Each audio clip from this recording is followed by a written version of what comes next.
Llevé mi auto al taller de confianza para mi cambio de aceite rutinario. El servicio terminó, pagué la cuenta y subí al asiento del conductor. Justo cuando llegaba a la rampa de salida, mi mecánico salió corriendo del foso, tropezando, y se lanzó frente al capó. Me gritó con una voz de pánico que nunca había escuchado. Me gritó que me bajara inmediatamente, que no tocara ese coche, que si lo movía no iba a llegar viva a la esquina. Antes de contarte todos los detalles, quiero darte las gracias por estar presente. También asegúrate de estar suscrita o suscrito al canal y escribe en los comentarios desde qué parte del mundo me escuchas. Me llamo Margarita, tengo 68 años y toda mi vida trabajé junto a mi esposo en nuestra empresa familiar del sector petrolero. Empezamos con muy poco. Construimos el negocio durante décadas, lo vimos crecer hasta convertirse en una operación importante. Mi esposo falleció hace 6 años y desde entonces he dirigido la empresa sola, con ayuda de gente de confianza que lleva años trabajando con nosotros. Tuve un hijo único, Salvador. Lo crié con amor, lo eduqué, lo preparé para que algún día tomara las riendas de la empresa familiar. Salvador estudió ingeniería, se especializó en el sector, trabajó en el negocio desde joven. Cuando tenía 30 años se casó con Victoria, una mujer que conoció en una conferencia de negocios. Desde el principio me pareció ambiciosa, pero pensé que eso era bueno, que ayudaría a Salvador a crecer profesionalmente. Salvador y Victoria tuvieron un hijo, Alberto. Mi nieto es un joven maravilloso, estudioso, respetuoso, con valores sólidos. Siempre ha sido el orgullo de mi vida. Verlo crecer me llenaba de esperanza de que el legado que construimos con mi esposo continuaría por generaciones. Hace 2 años, mi mundo se derrumbó. Salvador tuvo un accidente automovilístico en una carretera. Perdió el control de su auto y chocó contra un poste. Falleció en el acto. Los investigadores determinaron que hubo una falla mecánica en los frenos. Dijeron que fue un accidente terrible, pero inevitable. Yo quedé destrozada. Perder a tu único hijo es un dolor que no tiene nombre. Me apoyé en Victoria y en Alberto para sobrevivir esos primeros meses de duelo. 3 meses después de la muerte de Salvador, se leyó su testamento. Yo sabía que Salvador había hecho un testamento años atrás, pero desconocía los detalles exactos. Cuando el abogado leyó las disposiciones, vi la cara de Victoria cambiar completamente.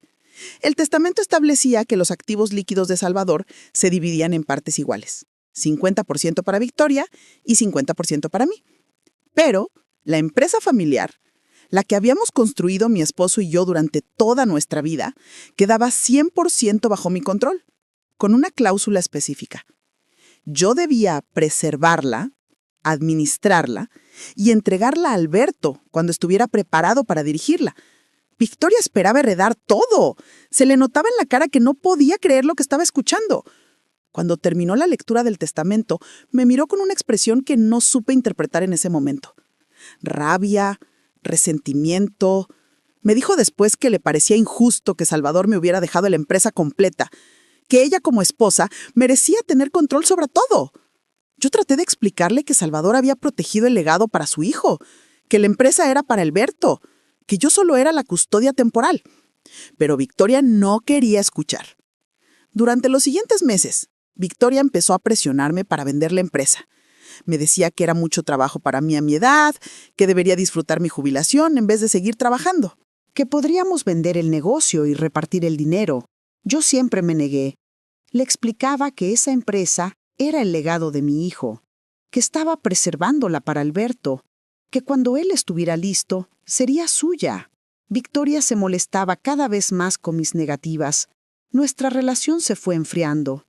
Seguía viniendo a visitarme de vez en cuando, siempre con Alberto, pero ya no era la nuera cariñosa de antes. Era distante, a veces hostil. Yo lo atribuía al duelo, al dolor por haber perdido a Salvador.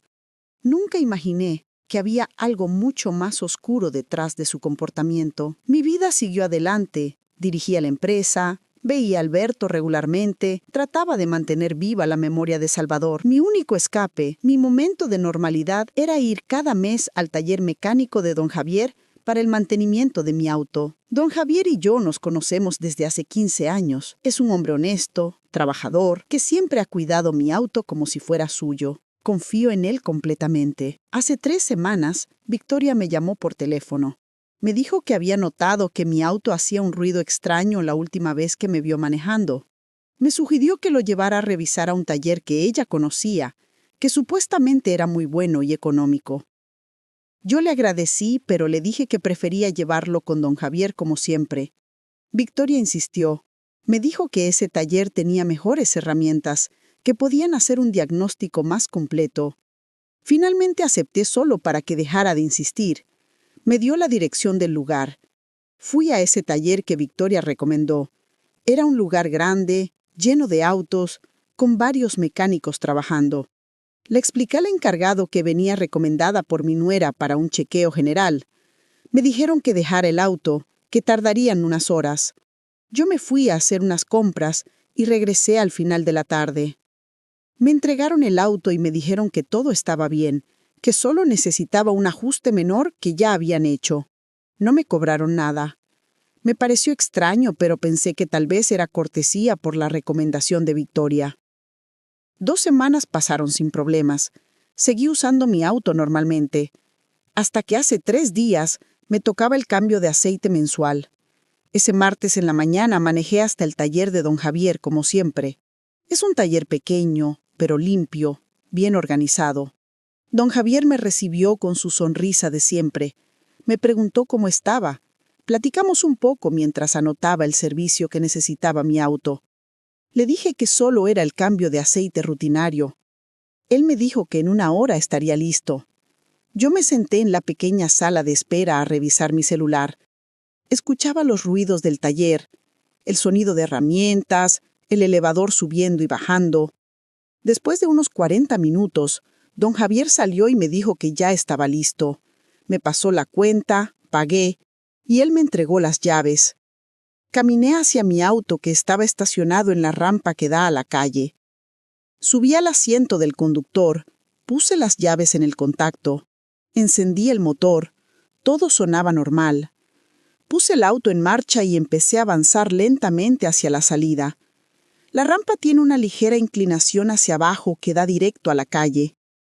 De repente escuché un grito detrás de mí. Era don Javier.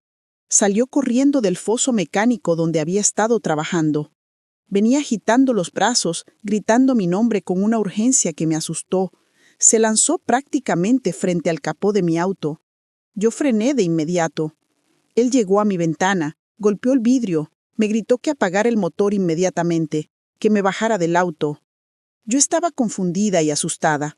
Apagué el motor, abrí la puerta y bajé. Don Javier estaba respirando agitado. Me tomó del brazo y me alejó del auto. Le pregunté qué pasaba. Él me dijo que acababa de ver algo muy grave, que necesitaba mostrarme algo. Me llevó de regreso al taller, puso mi auto en el elevador y lo subió. Me pidió que me acercara. Él se metió debajo del auto con una lámpara. Yo me agaché un poco para ver. Don Javier señalaba el sistema de frenos con su mano temblorosa. Me explicó que cuando estaba terminando el cambio de aceite, algo le llamó la atención. Decidió revisar los frenos solo por rutina y encontró algo que lo alarmó. Me mostró unas piezas en el sistema de frenos. Me dijo que esas piezas no eran originales, que eran piezas de muy mala calidad diseñadas para degradarse rápidamente, que alguien las había instalado a propósito. Me explicó con palabras sencillas que esas piezas estaban hechas para fallar de forma progresiva, que al principio funcionarían más o menos bien, pero que después de unos días o semanas de uso se desintegrarían completamente. Le pregunté qué significaba eso. Don Javier me miró directo a los ojos. Me dijo que si yo hubiera seguido manejando ese auto, en cuestión de días los frenos habrían dejado de funcionar completamente. Me dijo que si eso pasaba mientras yo manejaba en la carretera o en una bajada, no habría podido detener el auto, que habría tenido un accidente grave, que probablemente no habría sobrevivido. Sentí que las piernas se me doblaban. Don Javier me sostuvo y me ayudó a sentarme en una silla. Le pregunté si estaba seguro. Él asintió. Me dijo que en todos sus años como mecánico nunca había visto algo así, que esto no era un error de fabricación, que esto no era desgaste natural, que alguien había saboteado mi auto deliberadamente.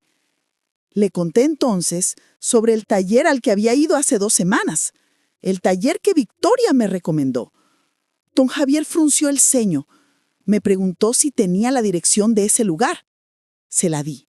Me dijo que no conocía ese taller específicamente, pero que definitivamente ahí habían hecho el sabotaje. Me preguntó por qué había ido a otro taller si siempre venía con él.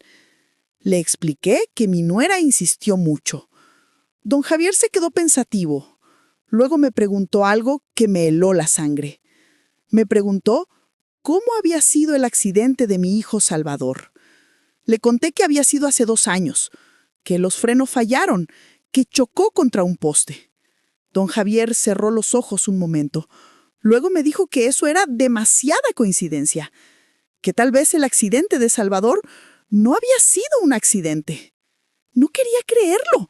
No podía procesar lo que estaba implicando. Le dije que los investigadores habían determinado que fue una falla mecánica, que no había nada sospechoso. Don Javier me dijo con mucha seriedad que si el auto de Salvador fue saboteado de la misma forma que el mío, y si el peritaje fue superficial, nadie lo habría detectado. Que el auto habría quedado tan destruido en el choque que sería casi imposible determinar que hubo sabotaje previo. Me preguntó quién se beneficiaría de mi muerte. Esa pregunta me golpeó como un martillo. Empecé a pensar. Victoria. Victoria había heredado la mitad de los activos de Salvador. Victoria quería que yo vendiera la empresa. Victoria me había recomendado ese taller. Victoria había insistido tanto en que fuera ahí. Le dije a don Javier que necesitaba pensar, que necesitaba investigar. Él me dijo que de ninguna manera podía usar mi auto, que se quedaría ahí en el taller mientras decidíamos qué hacer. Me ofreció su ayuda en lo que necesitara. Me dijo que él guardaría las piezas saboteadas como evidencia, que tomaría fotos de todo. Salí de ese taller sintiendo que acababa de despertar de una pesadilla, solo para darme cuenta de que estaba en una peor. Mi nuera, la madre de mi nieto, la viuda de mi hijo, había intentado eliminarme. Y si don Javier tenía razón, también había sido responsable de la muerte de Salvador. Esa noche no pude dormir. Me quedé despierta en mi casa pensando en todo. Repasaba cada interacción que había tenido con Victoria en los últimos 2 años. Cada comentario sobre vender la empresa, cada mirada de resentimiento, cada insistencia para que fuera ese taller específico. Todo empezaba a tener sentido de una forma horrible. Al día siguiente, en la mañana, llamé al licenciado Campos. Él es el abogado que manejó el testamento de Salvador, un hombre serio, profesional, de confianza. Le pedí una cita urgente. Me dijo que podía verme esa misma tarde. Fui a su oficina, le conté todo. Le hablé del sabotaje del auto, de la sospecha sobre el accidente de Salvador, de la insistencia de Victoria en que fuera a ese taller específico. El licenciado Campos me escuchó con atención, tomando notas. Cuando terminé, se quedó pensativo un momento. Me dijo que si mis sospechas eran correctas, estábamos ante algo muy grave. Me preguntó si tenía evidencia física del sabotaje. Le dije que don Javier había guardado las piezas y tomado fotografías. El licenciado me dijo que eso era crucial, que necesitábamos documentar todo meticulosamente. También me advirtió que no podía confrontar a Victoria directamente, que si ella sospechaba que yo sabía algo podría ser peligroso. Me dijo que teníamos que investigar primero, reunir evidencias y luego involucrar a las autoridades. Me preguntó si Victoria sabía que yo había descubierto el sabotaje. Le dije que no, que mi auto seguía en el taller de don Javier y que Victoria no tenía forma de saber que yo había descubierto algo. El licenciado me sugirió una estrategia. Le diría a Victoria que mi auto necesitaba reparaciones extensas, que tardaría semanas. Mientras tanto, usaríamos ese tiempo para investigar.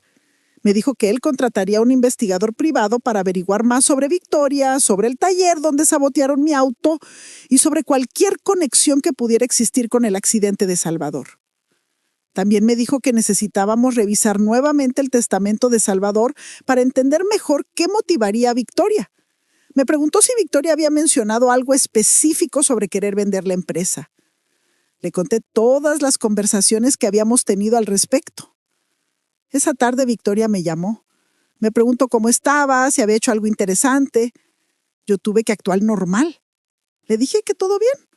Luego, como quien no quiere la cosa, le mencioné que mi auto había tenido problemas, que lo había llevado con don Javier y que necesitaba reparaciones importantes, que iba a tardar varias semanas. Victoria se quedó en silencio un momento. Luego me preguntó qué tipo de problemas tenía el auto. Le dije vagamente que algo del motor, que no entendía bien los detalles técnicos. Victoria me ofreció prestarme su auto mientras tanto. Le agradecí, pero le dije que no era necesario, que podía usar taxis o pedirle aventones a amigas. Después de colgar me quedé temblando. Había sido tan difícil fingir normalidad con ella, sabiendo lo que sabía. Pero tenía que hacerlo, por mi seguridad y por justicia para Salvador. Los siguientes días fueron angustiantes. Don Javier documentó todo el sistema de freno saboteado, tomó fotografías desde todos los ángulos, guardó las piezas en bolsas selladas con etiquetas de fecha. También escribió un reporte técnico detallado, explicando exactamente qué encontró y por qué era evidencia de sabotaje deliberado. El licenciado Campos me llamaba cada 2 días con actualizaciones. Me dijo que había contratado a un investigador privado muy bueno, que ya estaban empezando a seguir pistas. Me pidió paciencia. Me dijo que estas investigaciones tomaban tiempo, pero que íbamos por buen camino. Yo seguía con mi vida normal en la superficie. Iba a la oficina de la empresa, manejaba los asuntos del negocio, veía a Alberto cuando venía a visitarme. Cada vez que lo veía, sentía un dolor en el pecho. Él no sabía nada. Era un joven inocente que amaba a su madre sin saber de lo que era capaz. Una semana después del descubrimiento, volví a la oficina del licenciado Campos. Esta vez me llevó a una sala de conferencias, donde tenía desplegados todos los documentos del testamento de Salvador. Me pidió que nos sentáramos y revisáramos todo con calma. Me mostró el testamento, página por página. Salvador lo había actualizado apenas 6 meses antes de su muerte. El licenciado me explicó cada cláusula con detalle. Los activos líquidos, las cuentas bancarias, las inversiones, todo se dividía 50-50 entre Victoria y yo. Eso sumaba varios millones de pesos. Victoria había recibido su parte hace ya más de 1 año. Pero la empresa familiar era diferente. La cláusula era muy específica. La empresa quedaba 100% bajo mi nombre y control, con la instrucción explícita de que yo debía administrarla, preservarla y preparar a Alberto para que eventualmente la dirigiera. Cuando Alberto estuviera listo, la empresa pasaría a él. Victoria no tenía ningún derecho legal sobre la empresa. No podía venderla, no podía tomar decisiones sobre ella, no tenía participación. El licenciado me recordó algo que yo había olvidado. Me dijo que en la lectura del testamento, Victoria había reaccionado muy mal cuando escuchó esas cláusulas, que había preguntado varias veces si no había forma de cambiar o impugnar el testamento. Que el licenciado le había explicado que no, que el testamento era válido y legal, que Salvador había estado en pleno uso de sus facultades cuando lo firmó y que sus instrucciones eran claras. Victoria le había preguntado específicamente qué pasaba si yo fallecía. El licenciado le explicó que si yo moría, la empresa no pasaría a Victoria. Pasaría directamente a Alberto en un fideicomiso administrado por el licenciado hasta que Alberto tuviera la edad y experiencia necesarias. Victoria se había molestado muchísimo con esa respuesta. Mientras el licenciado me contaba esto, algo hizo clic en mi mente. Le pregunté entonces cuál era la motivación de Victoria para intentar eliminarme si de todas formas no podía quedarse con la empresa. El licenciado se recargó en su silla y me miró con seriedad. Me dijo que esa era la pregunta clave, que tenía que haber algo más, que tal vez Victoria tenía un plan diferente del que nosotros imaginábamos. Me sugirió que pensara si Victoria había mencionado a alguien más, algún posible comprador de la empresa, alguien que hubiera mostrado interés. Yo pensé. Le dije que Victoria había mencionado vagamente varias veces que conocía gente que estaría interesada en comprar el negocio, que me decía que podríamos conseguir un muy buen precio, pero nunca dio nombres específicos. El licenciado anotó eso. Me dijo que el investigador privado buscaría conexiones de Victoria con posibles compradores, que tal vez ahí estaba la clave de todo. El licenciado Campos usó sus contactos para conseguir una reunión con el agente que había investigado el accidente de Salvador hace 2 años. Fuimos juntos a verlo. El agente era un hombre de mediana edad, ya con algunos años en el cuerpo. Nos recibió en una oficina pequeña llena de archivos. Le expliqué quién era yo y por qué estaba ahí. Le dije que tenía razones para creer que el accidente de mi hijo no había sido un accidente. El agente frunció el ceño. Sacó el expediente del caso y lo puso sobre su escritorio. Empezó a revisar las páginas. Me mostró el informe oficial. Decía que Salvador había perdido el control de su vehículo debido a una falla en el sistema de frenos, que el auto había impactado contra un poste a alta velocidad, que la muerte fue instantánea. El peritaje técnico había sido realizado por un mecánico forense que concluyó que hubo desgaste excesivo en componentes críticos del sistema de frenos, resultando en falla catastrófica. Le pregunté si se había investigado la posibilidad de sabotaje. El agente me dijo que no hubo razón para sospechar de eso en ese momento, que el accidente parecía genuino, que el auto quedó muy destruido por el impacto, lo cual dificultaba un análisis más detallado.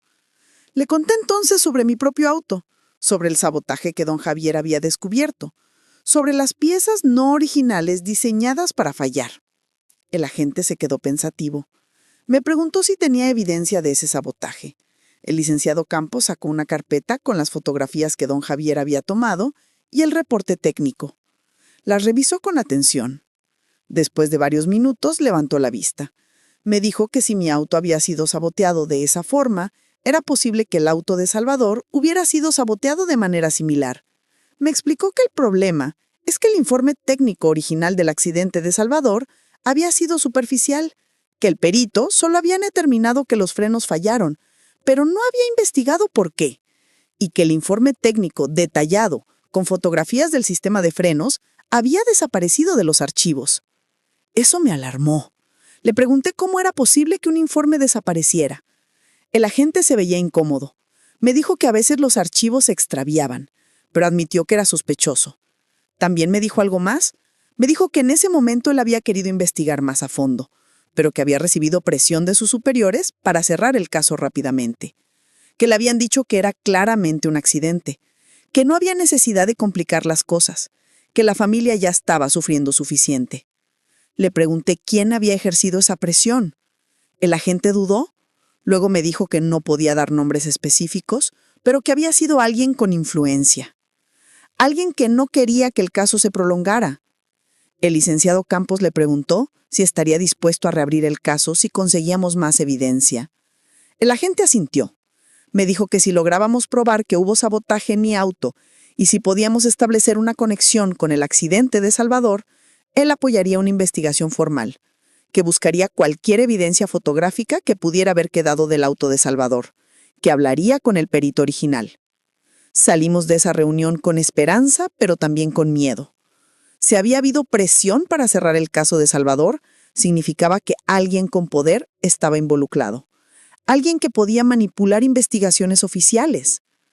2 semanas después del sabotaje descubierto, el investigador privado que contrató el licenciado Campos nos pidió una reunión. Fuimos a su oficina. Era un hombre de unos 50 años, ex policía que ahora trabajaba por su cuenta. Tenía una reputación de ser muy bueno en su trabajo. Nos sentamos y el investigador abrió una carpeta gruesa. Nos dijo que había encontrado algo muy importante. Que había investigado a fondo la vida de Victoria en los últimos años y que había descubierto una conexión que lo cambiaría todo. Nos mostró fotografías.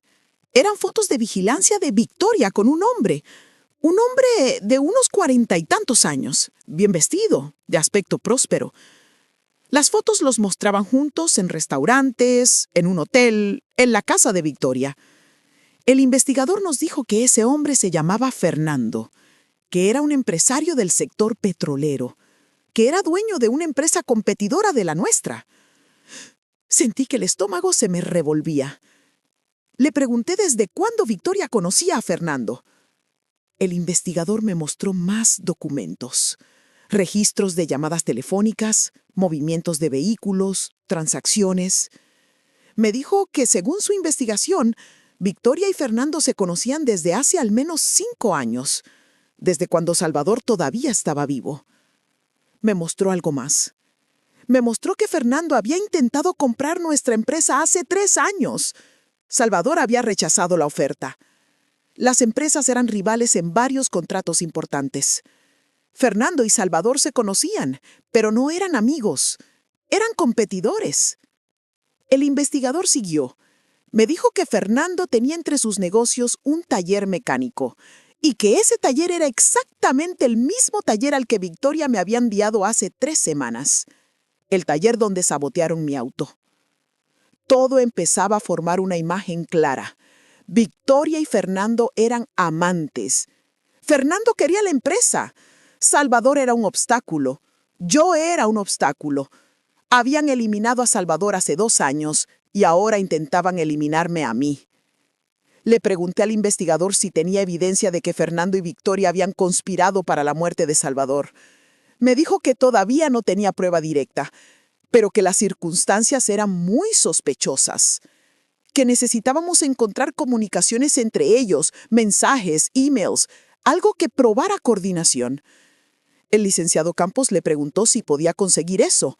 El investigador dijo que lo intentaría, que necesitaría más tiempo y probablemente tendría que usar métodos más agresivos de investigación. El licenciado le dio luz verde. Yo salí de esa reunión sintiendo náuseas. Victoria no solo me había traicionado a mí, había traicionado a Salvador. Había estado con Fernando mientras estaba casada con mi hijo, y juntos habían planeado quitarle la vida. Una semana después, el investigador nos contactó nuevamente. Esta vez sonaba emocionado. Nos dijo que había conseguido acceso a comunicaciones entre Victoria y Fernando, que teníamos que verlas inmediatamente. Fuimos a su oficina otra vez. El investigador tenía su computadora abierta en su escritorio. Nos explicó que había logrado acceder a una cuenta de correo electrónico que Victoria usaba para comunicarse con Fernando. Una cuenta separada que Salvador no conocía. Los correos estaban respaldados en la nube y el investigador había conseguido acceso a ellos. Empezó a mostrarnos los correos. Los primeros eran de hace 4 años. Eran claramente de 2 personas que estaban teniendo una aventura. Mensajes románticos, planes de encuentros secretos. Me dolía leerlos sabiendo que mi hijo estaba vivo en ese tiempo sin saber que su esposa lo engañaba. Pero luego los correos cambiaron de tono. Hace 3 años y medio, Fernando le escribió a Victoria que tenía una idea, que había una forma de que ambos pudieran tener todo lo que querían. Victoria le respondió preguntando, ¿qué idea? Fernando escribió que era mejor hablar en persona de eso. Los siguientes correos eran más vagos. Hablaban de el plan, de la solución, de tomar acción, pero había uno en particular que me heló la sangre. Era de hace 2 años y medio, varios meses antes de la muerte de Salvador. Fernando le escribía a Victoria diciéndole que ya estaba todo arreglado, que su contacto en el taller haría el trabajo esa semana, que solo se asegurara de que Salvador llevara el auto como quedaron, que después sería cuestión de tiempo y de esperar el momento correcto. Victoria había respondido diciendo que estaba nerviosa, pero que sabía que era necesario, que ya no podía seguir así, que después de eso todo sería diferente para ellos. El investigador nos mostró más correos. Después de la muerte de Salvador, Fernando le escribió a Victoria lamentando que hubiera sido tan traumático para ella, pero que ya había pasado, que ahora solo tenían que esperar un tiempo prudente y luego podrían estar juntos abiertamente. Y correos más recientes, de hace apenas 2 meses. Victoria le escribía a Fernando diciéndole que yo no quería vender la empresa, que le estaba bloqueando todo, que no podía hacer nada mientras yo estuviera viva. Fernando respondía diciendo que ya sabía qué hacer, que iban a usar el mismo método, que esta vez yo no tendría tanta suerte como para que alguien lo detectara a tiempo. Victoria preguntaba si estaba seguro, que si algo salía mal. Fernando respondía que no saldría mal, que confiara en él, que ya lo habían hecho una vez y funcionó perfecto, que nadie sospechó nada. Y el último correo era de hace 3 semanas, justo antes de que Victoria me convenciera de ir al taller de Fernando. Victoria escribía que ya me había convencido de que fuera al taller. Fernando respondía diciendo que perfecto, que haría lo mismo que con Salvador, que los frenos fallarían en una semana más o menos, que parecería otro accidente y que esta vez no habría nadie para bloquearlos. Me quedé paralizada mirando esos correos. Era evidencia directa, confesión escrita de que habían quitado la vida a Salvador y de que habían intentado hacer lo mismo conmigo. El investigador ya había hecho copias certificadas de todos esos correos. El licenciado Campos me dijo que con esto teníamos suficiente para ir a la policía. Pero yo quería más. Quería entender completamente el alcance de su plan. Quería saber qué iban a hacer con la empresa. Quería saber si Alberto estaba en peligro también. El licenciado Campos usó los correos electrónicos para convencer a la gente de que reabriera formalmente la investigación del accidente de Salvador. Con esa autorización, contratamos a un perito automotriz forense, uno de los mejores del país, para que revisara toda la evidencia disponible del accidente. El perito revisó el expediente completo del caso. Estudió las fotografías del accidente que estaban en los archivos oficiales. Aunque el auto había quedado muy destruido, había algunas fotos del sistema de frenos que se habían tomado durante la investigación original. Después de varios días de análisis, el perito nos llamó a una reunión. Nos mostró su reporte. Había ampliado digitalmente las fotografías del sistema de frenos del auto de Salvador y había encontrado algo. En las imágenes ampliadas se podían ver piezas que no coincidían con las especificaciones originales del fabricante del auto. Eran piezas de inferior calidad, similares a las que don Javier había encontrado en mi auto. El perito nos explicó que el método de sabotaje era muy específico. No era algo que cualquier persona pudiera hacer. Requería conocimiento técnico especializado. Las piezas defectuosas se instalaban de tal forma que el auto funcionaba normalmente por varios días o incluso semanas. Pero con el uso, el calor y la fricción, esas piezas se degradaban rápidamente hasta fallar completamente. Cuando fallaban, era catastrófico. Los frenos simplemente dejaban de responder. Nos mostró un análisis comparativo. Las piezas encontradas en mi auto y las piezas visibles en las fotografías del auto de Salvador eran del mismo tipo, probablemente del mismo fabricante. Habían sido instaladas usando la misma técnica. Era la firma de un mismo saboteador. El perito concluyó en su reporte que el accidente de Salvador no había sido un accidente. Había sido provocado deliberadamente mediante sabotaje del sistema de frenos, y que el sabotaje de mi auto había sido ejecutado por la misma persona usando el mismo método. Con ese reporte, ahora teníamos evidencia técnica sólida de que Salvador había sido víctima de un plan criminal y de que habían intentado hacer lo mismo conmigo de la misma forma. El investigador privado siguió trabajando. Nos dijo que necesitaba rastrear el flujo de dinero, que si Victoria y Fernando habían pagado a alguien para hacer los sabotajes, tenía que haber un rastro financiero. Consiguió acceso a los registros bancarios de Victoria mediante una orden judicial que el licenciado Campos tramitó basándose en las evidencias que ya teníamos. Los registros mostraban algo interesante.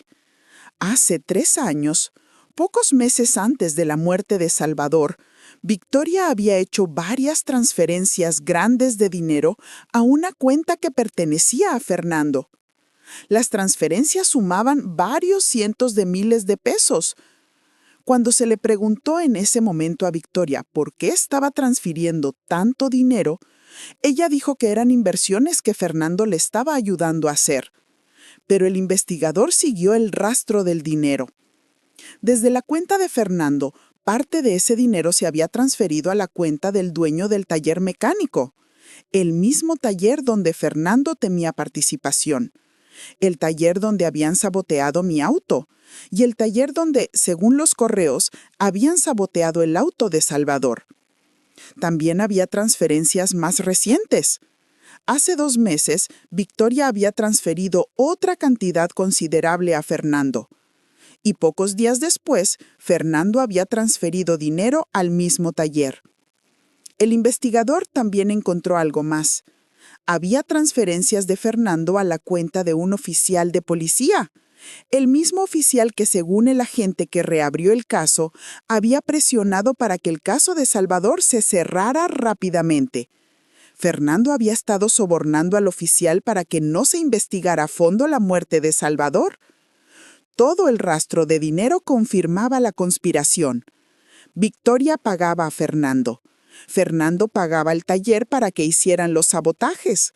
Y Fernando también pagaba a oficiales corruptos para que no investigaran los accidentes. Mientras seguíamos investigando, el licenciado Campos decidió revisar si había pólizas de seguro de vida en juego. Me preguntó si Salvador tenía seguro de vida.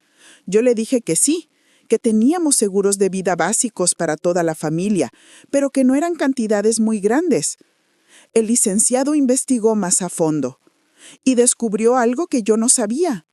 Salvador había contratado una póliza de seguro de vida adicional hace 2 años y medio. Una póliza por varios millones de pesos. La beneficiaria era Victoria. Y la póliza había sido contratada apenas 6 meses antes de la muerte de Salvador. Victoria nunca me mencionó esa póliza. Cuando Salvador falleció y se estaban arreglando todos los asuntos legales, Victoria cobró esa póliza discretamente. Según los registros de la aseguradora, Victoria había recibido el pago completo hace 1 año y medio. El licenciado me mostró los documentos. La póliza había sido idea de Victoria. Ella le había sugerido a Salvador que la contrataran para proteger a la familia. Salvador, confiando en su esposa, había aceptado sin pensarlo mucho. Nunca imaginó que estaba firmando su propia sentencia de muerte. Victoria usó ese dinero, junto con lo que heredó del testamento, para pagar a Fernando y financiar toda su conspiración. El timing era perfecto. Contrataron el seguro, esperaron 6 meses para que no se viera sospechoso y luego ejecutaron el sabotaje. Con Salvador fallecido y el seguro cobrado, Victoria tenía millones de pesos, pero no tenía la empresa, y eso la enfurecía. Por eso decidieron eliminarme a mí también. Decidí que tenía que hablar con Alberto. Necesitaba saber qué tanto sabía él, y también necesitaba protegerlo. Si Victoria era capaz de hacer que su propio esposo perdiera la vida, ¿qué le impediría hacer algo contra su hijo si él se interponía en sus planes? Lo invité a comer un día, solo nosotros 2. Alberto es un joven noble, respetuoso, que siempre ha confiado en su madre. No quería destruir esa imagen, pero tenía que averiguar si sabía algo. Durante la comida, empecé a hacerle preguntas sutiles. Le pregunté cómo estaba su relación con Victoria. Me dijo que bien, aunque últimamente su madre estaba muy estresada. Le pregunté si Victoria tenía amigos nuevos. Alberto dudó un momento. Luego me dijo que sí, que había un señor que visitaba seguido la casa, un empresario llamado Fernando. Le pregunté qué pensaba de Fernando. Alberto se encogió de hombros. Me dijo que parecía amable, pero que a él no le caía muy bien, que sentía que Fernando trataba de actuar como si fuera su padre. Y eso le molestaba porque nadie podía reemplazar a Salvador. Le pregunté si Victoria había hablado con él sobre la empresa familiar. Alberto asintió. Me dijo que su madre le había preguntado varias veces si él quería dirigir la empresa cuando fuera mayor. Alberto me dijo que sí le gustaría, que era el legado de su padre y quería honrarlo. Pero que Victoria entonces le decía que tal vez sería mejor vender la empresa y usar el dinero para otras cosas. Le pregunté qué pensaba Alberto de eso. Me dijo que no le gustaba la idea, que su padre había trabajado muy duro para construir esa empresa, que él quería aprender a dirigirla, no venderla.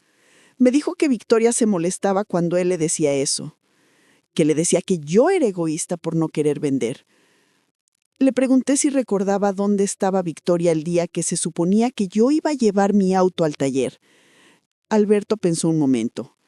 Luego me dijo que ese día Victoria había salido temprano en la mañana y no había regresado hasta muy tarde, que le había dicho que tenía citas de trabajo, pero que no le dijo dónde. Mientras hablábamos, me di cuenta de que Alberto no sabía nada. Era completamente inocente. Y también me di cuenta de algo más. Una vez que yo ya no estuviera y la empresa pasara a Alberto, Victoria probablemente presionaría a su propio hijo para que vendiera. Y si Alberto se negaba, ¿qué haría Victoria? La idea me aterraba. Le dije a Alberto, sin dar muchos detalles, que tuviera cuidado, que si algo me pasaba, que no confiara en nadie excepto en el licenciado Campos, que no firmara ningún documento sin que el licenciado lo revisara primero.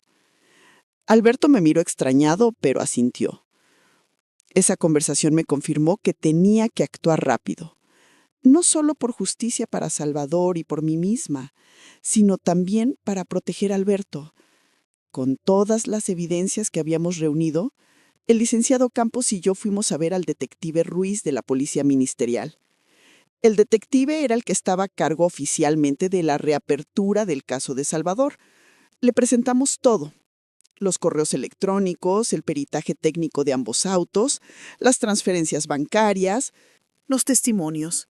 El detective revisó todo meticulosamente. Después de varias horas, el detective nos dijo que teníamos un caso sólido, que había suficiente evidencia para arrestar a Victoria y a Fernando por lo que le hicieron a Salvador y la tentativa contra mí. Pero me dijo algo más. Me dijo que sería mejor si lográbamos que Victoria o Fernando confesaran directamente, que una confesión grabada haría el caso inatacable. Me propuso hacer una operación encubierta. La idea era que yo actuara como cebo, que fingiera que estaba dispuesta a negociar con Victoria, que le dijera que estaba cansada de pelear, que tal vez tenía razón en que debería vender la empresa. El detective esperaba que Victoria, sintiéndose victoriosa, se relajara y dijera algo incriminatorio. Yo tenía miedo, pero sabía que era necesario. Acepté participar en la operación. El detective instaló cámaras y micrófonos ocultos en mi casa. También me puso un micrófono diminuto en mi ropa. Me dio instrucciones específicas sobre qué decir y cómo conducir la conversación. Habría agentes vigilando desde afuera, listos para intervenir si algo salía mal. Llamé a Victoria. Le dije que necesitaba hablar con ella urgentemente sobre la empresa, que había estado pensando en lo que me había dicho. Victoria sonó sorprendida, pero interesada. Me preguntó de qué se trataba. Le dije que prefería hablar en persona. Ella aceptó venir a mi casa esa misma tarde. Victoria llegó puntual. Se veía ansiosa, expectante. La recibí en la sala. Le ofrecí café. Nos sentamos. Yo tenía el corazón latiendo tan fuerte que pensé que ella lo escucharía. Le dije que había estado reflexionando mucho, que tal vez tenía razón, que tal vez era demasiado trabajo para mí dirigir la empresa a mi edad, que había pensado en la posibilidad de vender. Vi cómo los ojos de Victoria se iluminaban. Me preguntó si hablaba en serio. Le dije que sí, pero que tenía dudas, que me preocupaba traicionar el legado de Salvador. Victoria se inclinó hacia adelante. Me dijo que Salvador querría que yo estuviera tranquila, que él no habría querido que yo me sacrificara, que vender la empresa era lo mejor para todos. Entonces hice la pregunta clave. Le pregunté si ella conocía compradores potenciales. Victoria dudó solo un segundo. Luego me dijo que sí, que conocía a alguien muy interesado, un empresario del sector, alguien que ofrecería un muy buen precio. Le pregunté quién era. Victoria dijo el nombre, Fernando. Le pregunté cómo lo conocía. Victoria se puso un poco nerviosa. Me dijo que lo había conocido en eventos de negocios, que era un profesional respetado. Luego, tratando de sonar casual, le pregunté si Fernando no había tenido problemas con Salvador en el pasado, que recordaba que eran competidores. Victoria se tensó. Me dijo que sí, que había habido rivalidad, pero que eso era cosa del pasado. Entonces le pregunté algo que la hizo palidecer. Le pregunté si Fernando había tenido algo que ver con el accidente de Salvador. Victoria se levantó de golpe. Me preguntó por qué decía eso, que qué insinuaba. Yo mantuve la calma. Le dije que solo era una pregunta, que me parecía extraña la coincidencia, que Fernando quería la empresa, que Salvador se negaba a vender y que entonces Salvador tuvo un accidente muy conveniente. Victoria empezó a caminar de un lado a otro. Me dijo que yo estaba loca, que cómo podía pensar eso, pero su voz temblaba. Entonces le dije que mi auto también había tenido problemas con los frenos recientemente, que me había parecido extraño, especialmente después de haberlo llevado al taller que ella me recomendó. Victoria se detuvo en seco.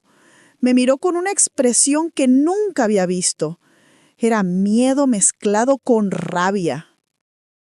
Le pregunté directamente si ella y Fernando habían saboteado mi auto.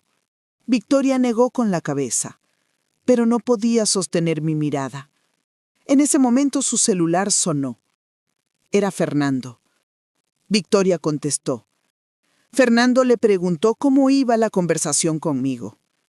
Victoria le dijo con voz tensa que yo estaba haciendo preguntas incómodas. Fernando le dijo que se calmara, que no dijera nada, que saliera de mi casa inmediatamente. Victoria colgó. Me miró y me dijo que se tenía que ir, que hablaríamos después. Se fue apresuradamente. Yo me quedé ahí sentada, sabiendo que todo había sido grabado. Minutos después, el detective entró a mi casa. Me dijo que habían capturado toda la conversación, que la reacción de Victoria y la llamada de Fernando eran muy reveladoras. Pero el detective tenía un plan más. Victoria había salido de mi casa directo hacia donde estaba Fernando.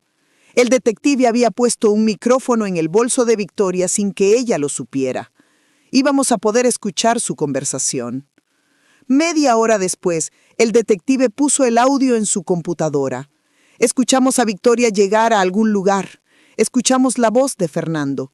Victoria le contaba histérica que yo sospechaba, que le había preguntado directamente sobre el sabotaje.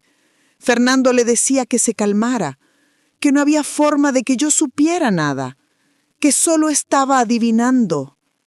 Victoria le preguntó qué iban a hacer. Fernando le respondió algo que nos dio todo lo que necesitábamos.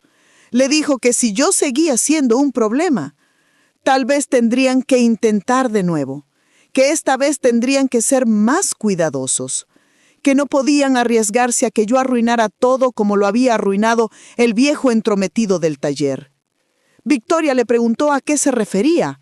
Fernando le respondió que aparentemente alguien había detectado el sabotaje de mi auto antes de que fallara, que por eso yo seguía viva, que tenían que averiguar quién y asegurarse de que esa persona no hablara.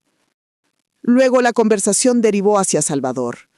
Fernando le dijo a Victoria que no se preocupara, que habían logrado eliminar a Salvador sin que nadie sospechara, que lo mismo harían conmigo. Victoria respondió que ya estaba cansada de esperar, que quería la empresa ya, que quería estar con él abiertamente. El detective detuvo el audio. Me miró. Me dijo que con eso teníamos confesión directa, que podíamos proceder con los arrestos. Le pregunté cuándo. Me dijo que inmediatamente. El detective movilizó a su equipo. Tenían la ubicación exacta de Victoria y Fernando. Estaban en la casa de Fernando. El detective pidió refuerzos, solicitó orden de arresto formal para ambos. En menos de 2 horas, todo estaba listo. Me preguntó si quería estar presente cuando los arrestaran. Le dije que sí. Necesitaba ver ese momento. El detective me advirtió que me mantuviera en el auto policial, a distancia segura, pero que podría ver todo. Llegamos a la zona residencial donde vivía Fernando. Era una casa grande, lujosa. Había varios autos policiales ya posicionados discretamente en las calles aledañas. El detective coordinaba todo por radio.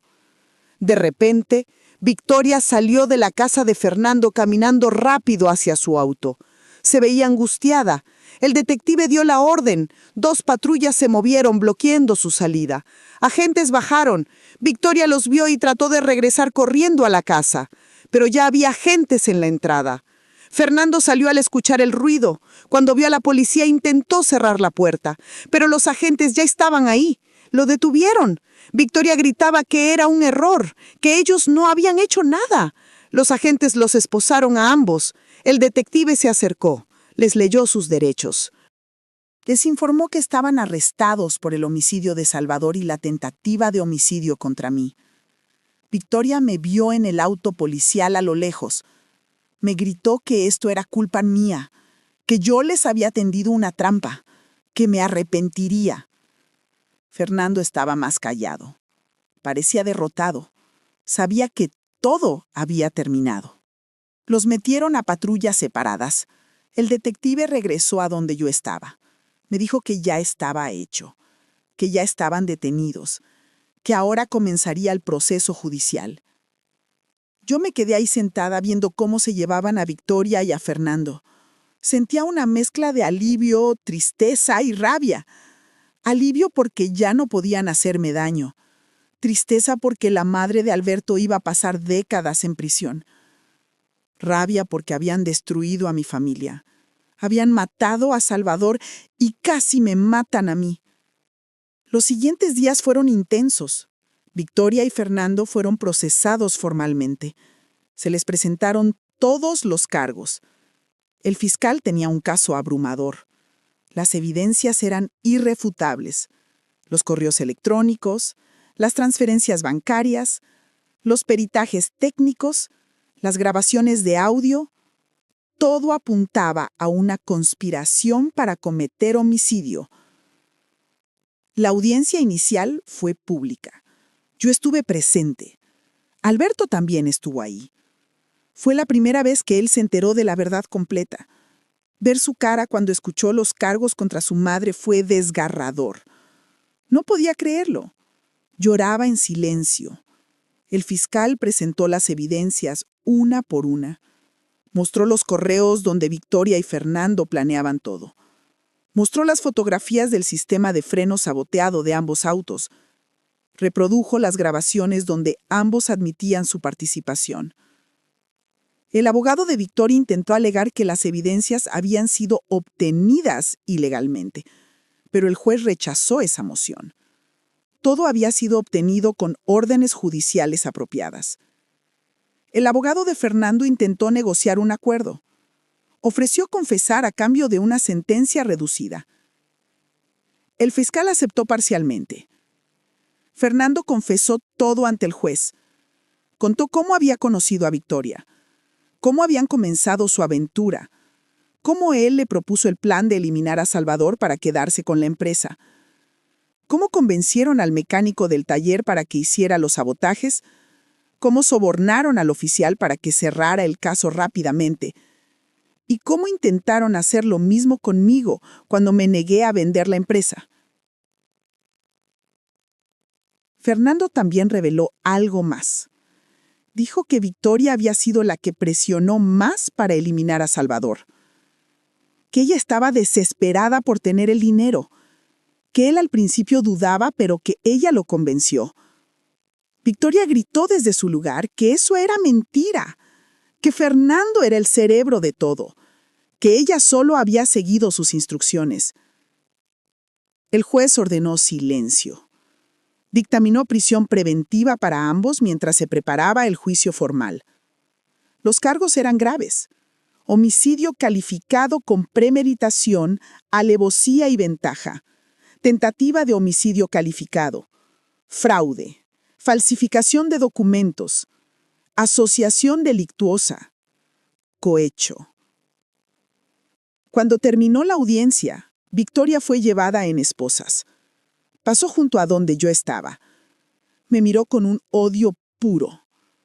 Me dijo que yo había destruido su vida, que todo esto era mi culpa. Yo no respondí. Solo la vi ser llevada hacia la salida. Alberto se acercó a mí llorando. Me abrazó.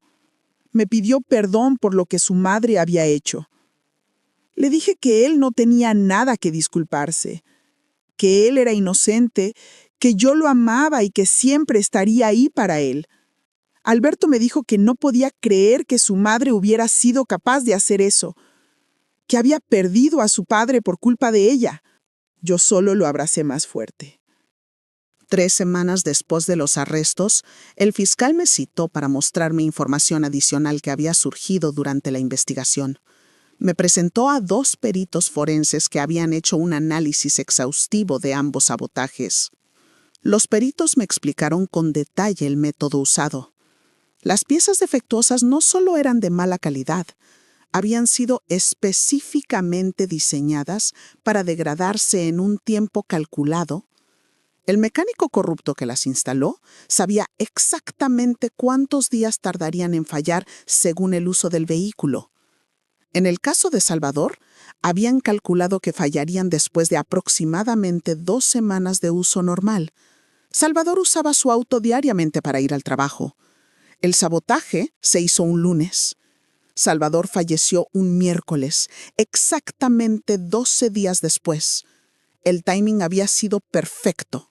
Los frenos fallaron justo cuando Salvador iba en la carretera a alta velocidad.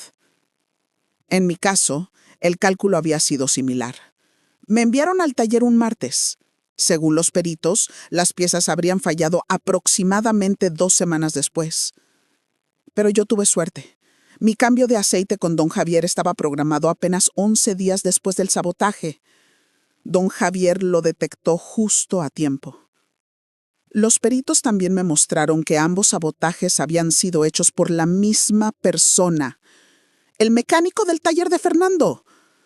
Ese mecánico ya había sido arrestado también. Había confesado todo. Dijo que Fernando le pagaba muy bien por hacer trabajos especiales, que no era la primera vez que hacía algo así, que había saboteado autos para Fernando en otras ocasiones. Eso me horrorizó. Le pregunté al fiscal si habían investigado si Fernando había hecho esto a otras personas. El fiscal asintió. Me dijo que estaban revisando casos antiguos de accidentes automovilísticos donde Fernando pudiera haber tenido algún beneficio, que probablemente encontrarían más víctimas. 2 meses después de los arrestos, el abogado defensor de Victoria me contactó. Me dijo que Victoria quería negociar, que estaba dispuesta a confesar todo a cambio de una sentencia menor. El fiscal me preguntó mi opinión. Le dije que quería escuchar qué tenía que decir. Fuimos a la prisión donde Victoria estaba detenida. La vimos en una sala de interrogatorios. Se veía demacrada. Había perdido mucho peso. Ya no se veía como la mujer segura y arrogante que conocí. Victoria empezó a hablar. Confesó toda la verdad desde el principio. Me dijo que había conocido a Fernando en una cena de negocios hace 5 años, que se habían sentido atraídos inmediatamente, que comenzaron una aventura a espaldas de Salvador. Me dijo que al principio solo era físico, pero que luego se enamoraron. Fernando le contó que quería comprar nuestra empresa, que sería perfecta para expandir su negocio, que había hablado con Salvador al respecto, pero que mi hijo se había negado rotundamente. Fernando estaba frustrado. Victoria también estaba frustrada. Me dijo que se sentía atrapada en un matrimonio que ya no la hacía feliz, que quería estar con Fernando pero que no podía simplemente dejar a Salvador porque perdería todo. Fue entonces cuando Fernando le propuso el plan. Si Salvador fallecía, Victoria heredaría. Podrían estar juntos y eventualmente conseguirían la empresa. Victoria admitió que al principio se horrorizó con la idea, pero Fernando la fue convenciendo poco a poco. Le pintó un futuro donde estarían juntos, serían ricos, serían felices. Victoria confesó que convenció a Salvador de contratar el seguro de vida grande, que esperaron 6 meses y luego Fernando arregló el sabotaje. Me dijo que la noche antes del accidente de Salvador apenas pudo dormir, que parte de ella quería advertirle a Salvador. Pero que no lo hizo. Que cuando le avisaron que Salvador había fallecido, ella lloró, pero no solo por tristeza, también por alivio. Luego vino el testamento. Victoria esperaba heredar todo. Cuando se enteró de que yo controlaba la empresa, se enfureció. Me dijo que se sintió traicionada por Salvador incluso después de muerto, que todo su plan había sido para nada. Fue entonces cuando decidieron eliminarme también a mí. Victoria me dijo que Fernando le aseguró que sería fácil, que usarían el mismo método, que nadie sospecharía después de 2 años, que parecería mala suerte que la familia tuviera 2 accidentes similares. Victoria también me confesó algo que me aterró. Me dijo que si hubieran logrado eliminarme, el siguiente en la lista habría sido Alberto, que Fernando le había dicho que Alberto sería un problema cuando heredara la empresa, que el chico nunca querría vender, que eventualmente tendrían que deshacerse de él también, pero que tendrían que esperar varios años para que no fuera obvio. Le pregunté cómo pudo siquiera considerar hacerle daño a su propio hijo. Victoria empezó a llorar. Me dijo que sabía que era un monstruo, que el dinero y Fernando la habían cegado completamente, que ahora veía lo que había hecho y no podía creerlo. Esa confesión fue grabada y presentada como evidencia. El fiscal le ofreció a Victoria una reducción de 5 años en su sentencia a cambio de su testimonio completo contra Fernando. Victoria aceptó. La parte más difícil de todo esto fue Alberto. Hasta ese momento, él solo sabía lo básico, que su madre había participado en el plan que terminó con la vida de su padre, pero no conocía todos los detalles. No sabía del romance, no sabía que él también estaba en peligro. Decidí que tenía que contarle todo. Era su derecho saber la verdad completa. Lo invité a mi casa una tarde. Nos sentamos en la sala. Le conté la historia toda desde el principio. Le mostré las evidencias. Le expliqué el plan completo. Alberto se desmoronó. Lloró como no lo había visto llorar desde que era niño. Me preguntó cómo era posible que su madre lo odiara tanto como para planear algo así. Le expliqué que no era odio, era codicia, era egoísmo puro, que Victoria había perdido toda perspectiva moral. Alberto me dijo que quería ir a verla, que necesitaba confrontarla. Le advertí que sería muy duro, pero entendí que lo necesitaba hacer. Lo acompañé a la prisión. Cuando Victoria vio a Alberto entrar a la sala de visitas, su cara cambió. Intentó sonreír, intentó actuar como madre amorosa, pero Alberto no se lo permitió. Se sentó frente a ella con una expresión de piedra. Le preguntó directamente si era verdad que había planeado hacerle daño también a él. Victoria negó con la cabeza. Dijo que nunca lo habría hecho, que Alberto era su hijo, que lo amaba. Alberto le gritó que no le creyera, que ella había traicionado a su padre, que lo había planeado junto con su amante, que había destruido a la familia. Victoria intentó justificarse. Dijo que lo había hecho por ellos, que iban a ser ricos, que iban a tener una vida mejor. Alberto le dijo que él no quería dinero manchado con sangre, que prefería ser pobre y tener a su padre vivo, que ella era un monstruo. Victoria empezó a llorar y a suplicar. Le pidió a Alberto que la perdonara, que siguiera siendo su hijo. Alberto se levantó, le dijo que para él, ella había dejado de ser su madre el día que planeó quitarle la vida a su padre, que no quería volver a verla nunca más, que iba a cambiar su apellido, que iba a borrarla de su vida. Victoria gritaba y lloraba mientras Alberto salía de la sala. Yo lo seguí. Afuera, Alberto se derrumbó en mis brazos. Me dijo que se sentía vacío. Que había perdido a ambos padres, uno por culpa del otro.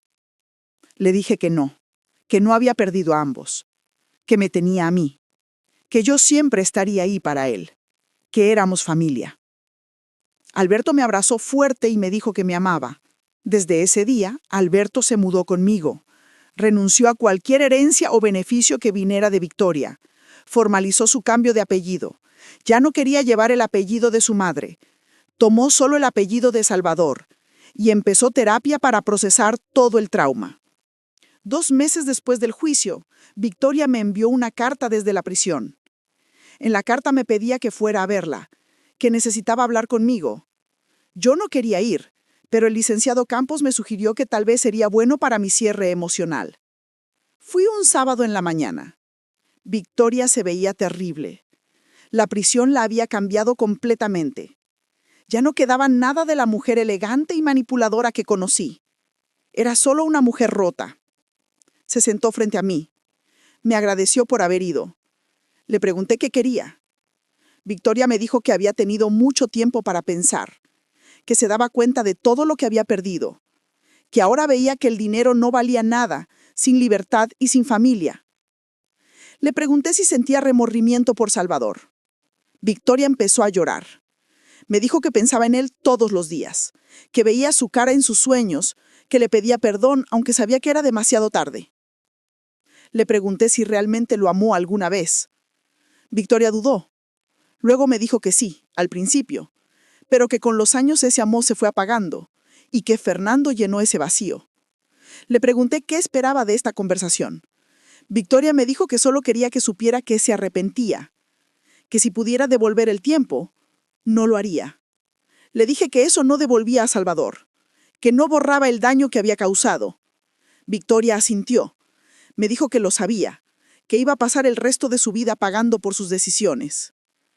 Le pregunté por Alberto, si pensaba en él. Victoria se quebró completamente. Me dijo que perdiendo a Alberto era el castigo más grande, que preferiría estar 100 años en prisión si eso significara poder volver a ver a su hijo, pero que sabía que él nunca la perdonaría y que no lo culpaba.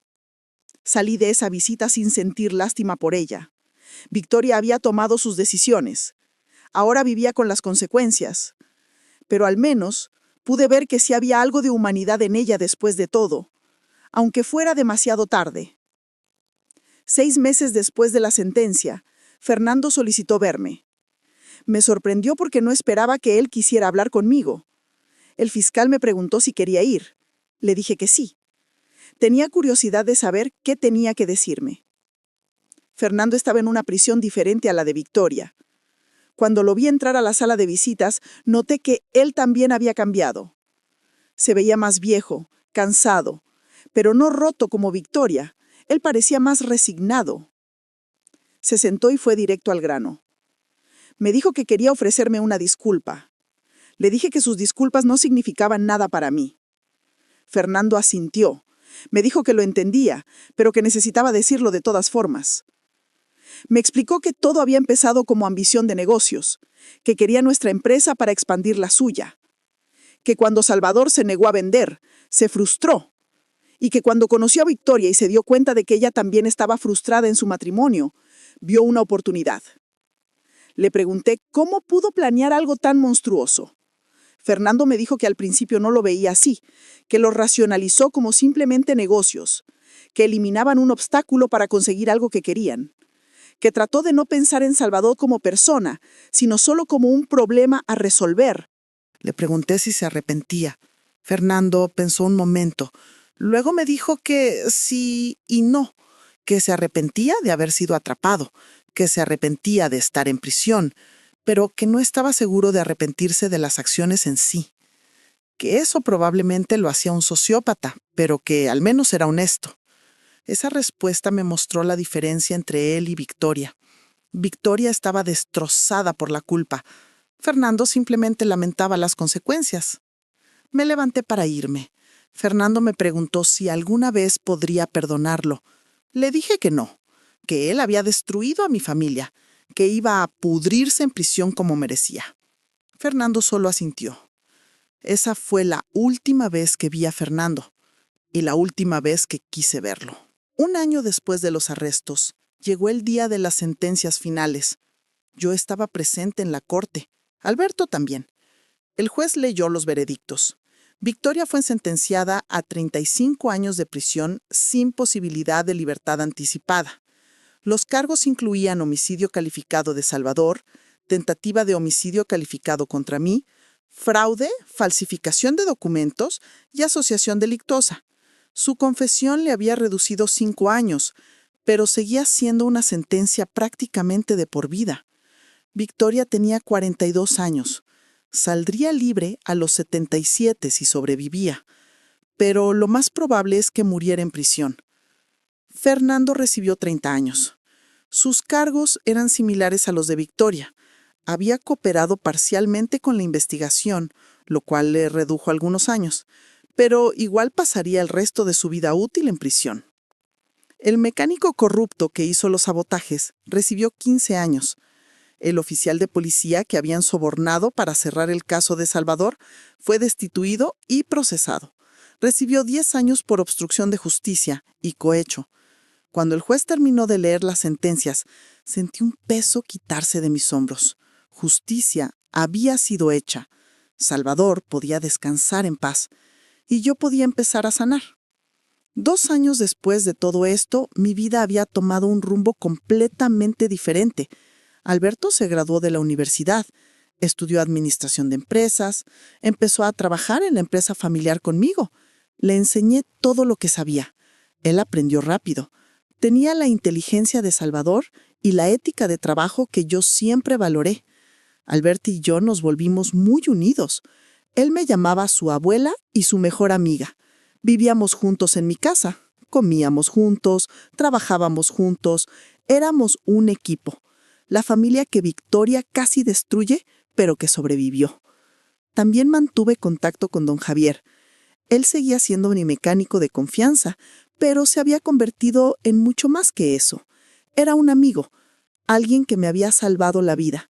Le ofrecí pagarle una recompensa, pero él la rechazó. Me dijo que solo había hecho lo correcto, que cualquier persona decente habría hecho lo mismo. Don Javier usó su experiencia en mi caso para capacitar a otros mecánicos. Dio charlas sobre cómo detectar sabotajes, publicó artículos en revistas especializadas, se volvió un experto reconocido en el tema, y todo porque decidió revisar los frenos de mi auto ese día, aunque no se lo había pedido.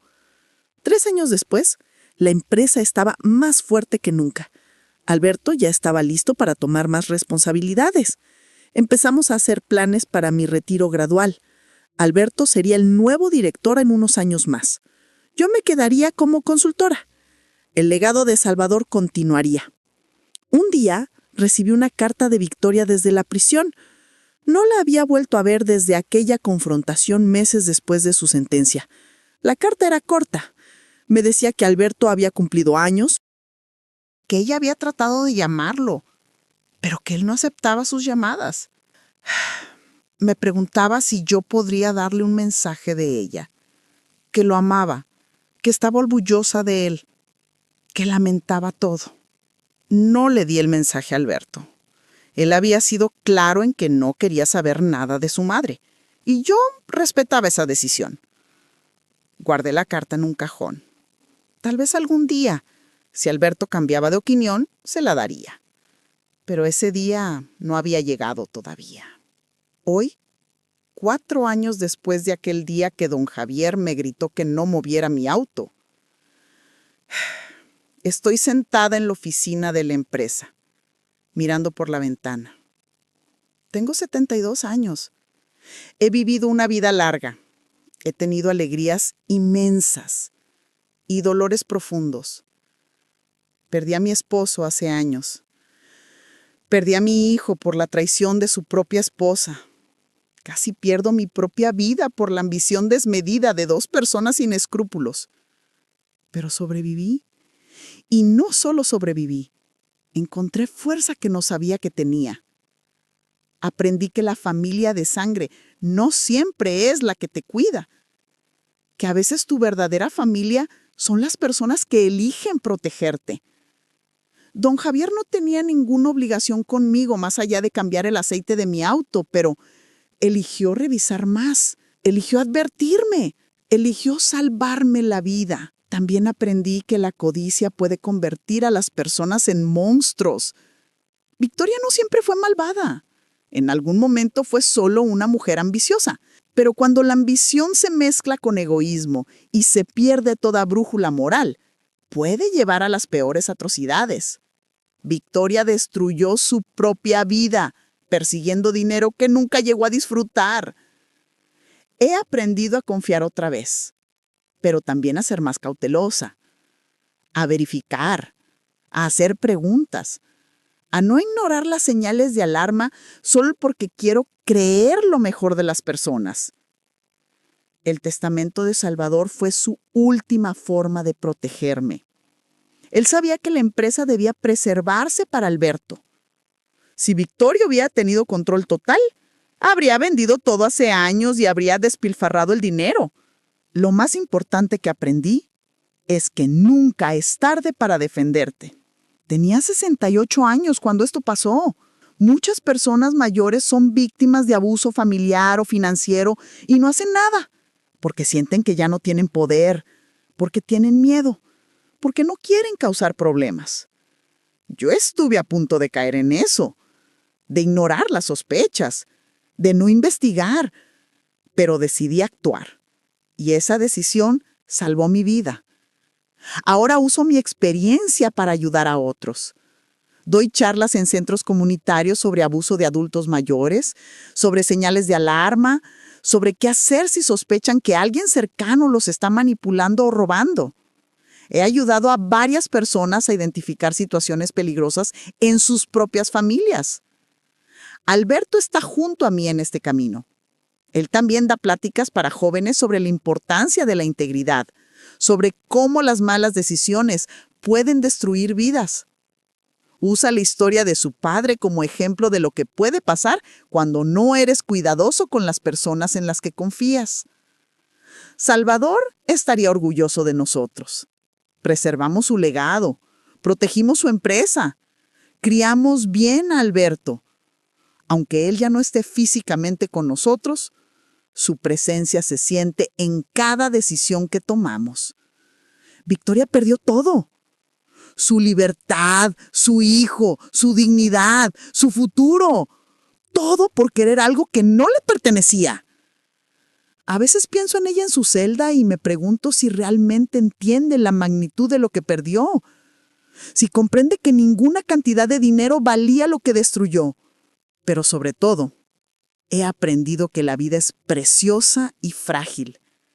Que cada día que despierto y puedo abrazar a Alberto, que puedo ir a la oficina, que puedo ver crecer la empresa que construimos con tanto esfuerzo, es un regalo.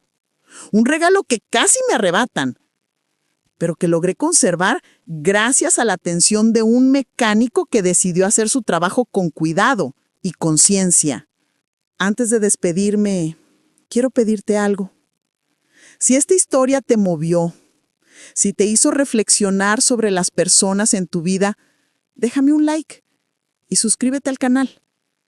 Comparte este video con adultos mayores que conozcas, con personas que puedan estar en situaciones similares. Nunca sabes a quién puedes estar ayudando a detectar una situación peligrosa. Escribe en los comentarios qué parte de la historia te impactó más. Me encantaría leer tus reflexiones. Y si conoces a alguien que haya pasado por intentos de fraude o abuso familiar, cuéntame su historia en los comentarios.